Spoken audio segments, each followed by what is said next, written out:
শিক্ষার্থীরা এইমাত্র তোমাদের ভৌতবিজ্ঞান পরীক্ষা শেষ হলো। তো ভৌতবিজ্ঞান পরীক্ষা শেষ হওয়ার পরে আমি তোমাদেরকে অ্যান্সারটা দিয়ে দিচ্ছি। আজকে আমাদের এখানে কারেন্ট না থাকার জন্য আমি খুবই দুঃখিত, তোমাদের লাইভটা করতে পারলাম না। তো তোমরা প্রশ্নপত্রটা হাতে নিয়ে বসো এবং আমি তোমাদেরকে অ্যান্সারটা বলছি। যেহেতু কোশ্চেনটা বিভিন্ন ডিস্ট্রিক্টে বিভিন্ন রকম আলাদা আলাদা হয়েছে, তো আমি কোশ্চেনটা পড়ে দিচ্ছি এবং তার সাথে অ্যান্সারটা দিয়ে দিচ্ছি। তোমরা ফটাফট অ্যান্সারটা মিলিয়ে নাও এবং তোমরা লাইভটা যে কারণে হলো না তার জন্য কোনো মাইন্ড করো না। আমি পরবর্তী সময়ে তোমাদের গোটা সেটটার অ্যান্সার করে দিয়ে দেবো। তো কোশ্চেন মোটামুটি শর্ট কোশ্চেন সহজ হয়েছে এবং আমার যে 1 ঘন্টার ভিডিওটা দিয়েছিলাম, তো লাস্ট মিনিট ভিডিও, তো সেইখান থেকে পুরোপুরি সম্পূর্ণ 36 নম্বরের প্রশ্নপত্র তোমরা হুবহু কমন পেয়েছো। তো অবশ্যই ভিডিওটা লাইক করে দাও। আমি প্রথম কোশ্চেনটা দেখে বলছি, তোমরা মিলিয়ে নাও। প্রথম কোশ্চেনটা বলেছে যে নিচের কোন রশ্মিটি গ্যাসকে আনিত করার ক্ষমতা সর্বাধিক? তো এটা সঠিক অ্যান্সার যাবে আলফা রশ্মির গ্যাসকে আনিত করার ক্ষমতা সর্বাধিক। নেক্সট 2 দাগের প্রশ্নটা ফিউজদারের বৈশিষ্ট্য উচ্চ রোধ এবং নিম্ন গলনাঙ্ক। 3 নম্বরের যে প্রশ্নটা বলছে আধুনিক পর্যায় সারণীতে বা দীর্ঘ পর্যায় সারণীতে কয়টি শ্রেণী আছে? তো এটার অ্যান্সার হবে 17টি শ্রেণী আছে।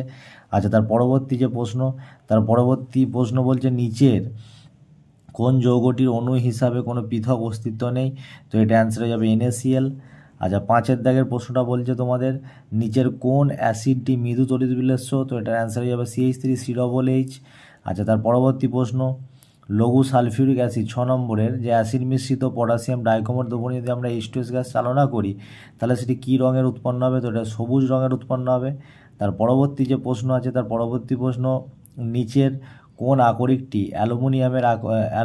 নিচের কোন আকরিকটি অ্যালুমিনিয়ামের আকরিক? তো এটা সঠিক অ্যান্সার হবে বক্সাইট।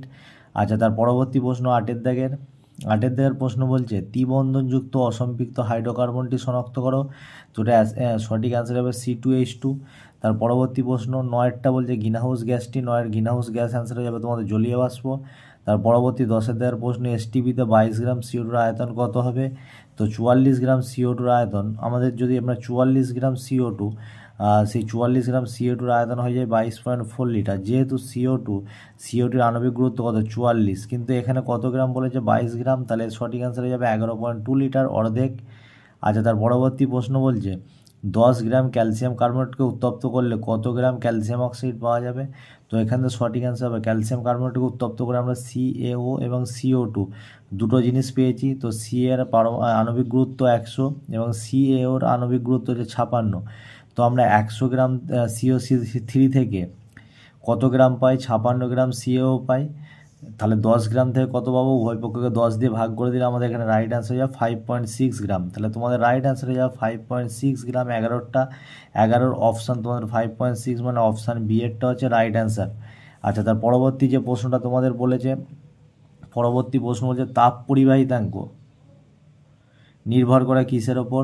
তো এটা সঠিক অ্যান্সার হয়ে যাবে তোমাদের 12টা। দেখো, উপাদানের প্রকৃতির ওপর তাপ পরিবাহিতাঙ্ক নির্ভর করে।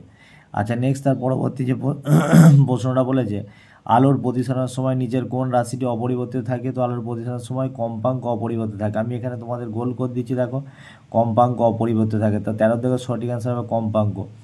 আচ্ছা, 14 দাগের প্রশ্ন কি বলেছে? 14 দাগের প্রশ্ন বলছে কোন দর্পণের ক্ষেত্রে সর্বদা ছোট অসৎ এবং সমশীর্ষ প্রতিবিম্ব গঠিত হয়?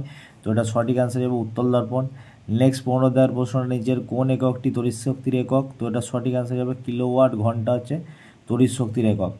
নেক্সট পরবর্তী প্রশ্ন আমরা চলে যাব বিভাগ খ। বিভাগ ঘয়ের 2 দাগে যে প্রথম প্রশ্নটা আছে, 2 দাগের প্রথম প্রশ্নটা আছে, দেখো বলছে তেজস্ক্রিয়তার এসআই একক কি? তো তেজস্ক্রিয়তার এসআই একক হচ্ছে বেকারেল। অথবাটা দিয়েছে যে 92 থেকে একটা যদি বিটা বেরিয়ে যায় তাহলে পারমাণবিক ক্রমাঙ্ক কী হবে? 1 একক বেড়ে যাবে, পারমাণবিক ক্রমাঙ্ক 1 একক বেড়ে যাবে। তারপরে তোমাদের যে ম্যাচিংটা দিয়েছে, ম্যাচিংয়ের সাথে জার্মান সিলভার হয়ে যাবে নিকেল, ইউরেনিয়াম অন্তর্মূল্য পিউ, প্লুটোনিয়াম, ক্যালামাইন থেকে নিষ্কাশিত ধাতু জেডেন। আর পর্যায় সারণীর দ্বিতীয় পর্যায়ে কি থাকবে? এটা হচ্ছে লিথিয়াম। আচ্ছা, তার পরবর্তী প্রশ্ন যে তড়িৎ বিশ্লেষণের সময় জারণ এবং বিজারণ উভয় ঘটে। তো এটা হয়ে যাবে তোমাদের সত্য। 2.4 অ্যাসিড মিশ্রিত জলে তড়িৎ বিশ্লেষণ ক্যাথোডে কোন গ্যাস উৎপন্ন হয়? তো ক্যাথোডে হাইড্রোজেন গ্যাস উৎপন্ন হবে। আচ্ছা, তার অথবার কোশ্চেনটা যেটা ছিল সেটা হয়ে যাবে তোমাদের অ্যাসিডিক অ্যাসিড। অথবার কোশ্চেনটা সেটা হয়ে যাবে তোমাদের অ্যাসিডিক অ্যাসিড, সঠিক অ্যান্সার। আচ্ছা, তার পরবর্তী প্রশ্ন কি লোহার চামচ যদি একটা অ্যাসিড মিশ্রিত কপার সালফেট দ্রবণে যদি আমরা প্রবেশ করাই তাহলে কি হবে এই প্রশ্নটা ছিল। তো ওটার সঠিক অ্যান্সার হচ্ছে লোহার চামচের গায়ে একটি বাদামি তামার আবরণ তৈরি হবে। লোহার চামচের ওপর একটি বাদামি তামার আবরণ তৈরি হবে। আচ্ছা, তার পরবর্তী প্রশ্ন হচ্ছে যে আমরা হেবার পদ্ধতিতে কোন অনুঘটক ব্যবহার করি? তো অ্যালুমিনা এবং K2 মিশ্রিত আয়রন চূর্ণ ব্যবহার করা হয়। বোঝা গেছে? আচ্ছা, তার পরবর্তী প্রশ্ন ড্যাশপূরণ দিয়েছিল 2.6 অথবা CaC2+N2 এর সাথে ওই ড্যাশে কি উৎপন্ন হবে? তো এটা ক্যালসিয়াম সায়ানামাইড এবং কার্বন উৎপন্ন হবে। আচ্ছা, নেক্সট প্রশ্ন বলেছিল থার্মিট পদ্ধতিতে কোন কোন ধাতু নিষ্কাশন করা হয়? তো আয়রন, ক্রোমিয়াম, ম্যাঙ্গানিজ ইত্যাদি ধাতু নিষ্কাশন করা হয়। তার পরবর্তী 2.8-এর যে নামটা দিয়েছিল IUPAC নাম, এর নাম হবে ট্রু বোমো প্রোপেন। এর নামটা হয়ে যাবে ট্রু বোমো প্রোপেন। আচ্ছা, 2.8-এর সাথে অথবার অবস্থান ঘটিত সমবায়বার উদাহরণ চেয়েছিল, তো তোমরা এই উদাহরণটা দিয়ে দিবে CH3CH2CH2OH এবং CH3CH3OH টা 2 নম্বরে চলে আসবে। প্রথমে OH টা 1 নম্বরে ছিল, তারপরে OH টা 2 নম্বরে। নেক্সট হচ্ছে তারপরে যেটা 2.9 বলেছিল ননস্টিক বাসন তৈরিতে কী ব্যবহৃত হয়? এটা সঠিক অ্যান্সার হবে টেফলন। 2.10-এরটা কোথায় ঝড় বৃষ্টি ঘটে? সঠিক অ্যান্সার হবে টপোস্ফিয়ারে। আচ্ছা, 2.10-এর অথবারটা গিয়ে দিয়েছিল ওজোন স্তরের ঘনত্ব বা গাঢ়ত্ব পরিমাপ করা হয় কোন এককে? এটা রাইট অ্যান্সার হবে ডবসন এককে। 2.11 হচ্ছে রেফ্রিজারেটর থেকে কোন গ্রিনহাউস গ্যাস নির্গত হয়? তো সঠিক অ্যান্সার হবে CFC। আচ্ছা, তারপর 2.12টা বলেছিল চার্লসের সূত্রে যে -273 একটা কোশ্চেন দেওয়া ছিল যে -273 সেন্টিগ্রেডে যে গ্যাসের আয়তন অসীম হবে, তো সেটা হয়ে যাবে মিথ্যা, শূন্য হয়ে যাবে। নেক্সট 2.13 কী দিয়েছিল? বলছে 16 গ্রাম অক্সিজেন অণুর সংখ্যা কত, এটা জানতে চেয়েছিল। তো আমরা কি জানি 32 গ্রাম অক্সিজেনের অণুর সংখ্যা 6.022 × 10⁻23 তো 16 গ্রাম অক্সিজেন অণুর সংখ্যা হবে 3.011 × 10⁻23। আচ্ছা, 2.14 লোহার যে দৈর্ঘ্য প্রসারণ গুণাঙ্কের মানটা যেটা দেওয়া ছিল সেটা দেওয়া ছিল 1.2 × 10⁻⁵ ডিগ্রি সেন্টিগ্রেড ইনভার্স। তাহলে বলেছিল যে আয়তন প্রসারণ গুণাঙ্কের মান কত হবে? যে 3.6 × 10⁻⁵। এটা সত্য না মিথ্যা, এটা আমাদের কাছে জানতে চেয়েছিল। তো আমরা কি জানি, আমরা দৈর্ঘ্য প্রসারণের সাথে আয়তন প্রসারণের সম্পর্ক হচ্ছে এটা। তাহলে এখান থেকে আয়তন প্রসারণ গুণাঙ্ক আমরা বের করে দেখলাম, এটাই আসছে এবং কোশ্চেন এটাই দেওয়া ছিল, তাহলে এটা আমাদের কী হয়ে যাবে? সত্য হয়ে যাবে।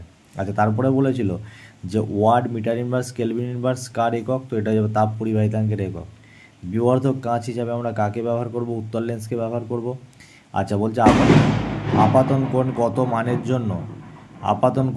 মানের জন্য স্নেলের সূত্রটা প্রযোজ্য হবে না? তো এটা 100 ডিগ্রি আপাতন কোণের জন্য স্নেলের সূত্রটা প্রযোজ্য হবে না। নেক্সট 17টা ফিউজ তারের বদলে এখন কি ব্যবহার করা হয়? তো MCB ব্যবহার করা হয়। নেক্সট 2.18টা বলছে 220 ভোল্ট 100 ওয়াটের রোধ কত হবে? তো এর রোধ হয়ে যাবে আমরা V²/P সূত্র ইউজ করে 484।